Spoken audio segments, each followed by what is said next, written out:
Continuing on in section 6.2, first of all, some of you may have noticed in our previous videos that the basis of the kernel of a linear transformation is the same thing as the solution space of the system of equations AX equals 0, which is the same thing as the null space of A. So these three things are really all the same thing, and you kind of notice that from what we've been doing in our last videos. But anyway, now I want to go to a whole different aspect, to the other end of the spectrum, meaning not the domain, but the range. And I want to start with proving a theorem that the range of any linear transformation is a subspace of the codomain W. First thing I want to say is that the range is not empty because t of the zero vector is the zero vector in W. So we know that at the very least, the zero vector in W is part of the range. Well, first, let t of u and t of v be in the range of t. Now, of course, every vector that's in the range of t is going to be t of something, because that's what range means. Range means it's the function value for various vectors.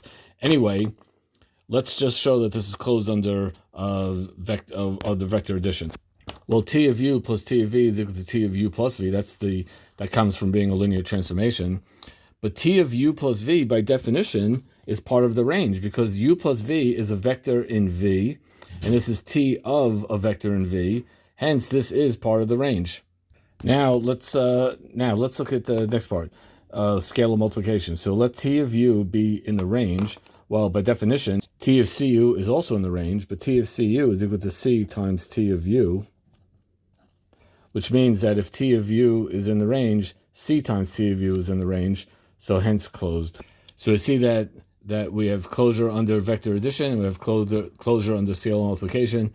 Hence, the range is a vector space, a subspace of the vector space W.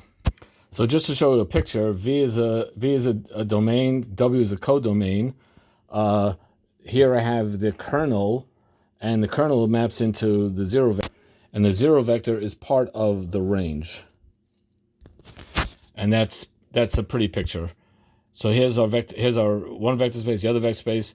The kernel is all the different things that go into the zero vector, and the range is all the places where V goes into. There may be vectors outside of the range that are still inside W, but V doesn't map into them.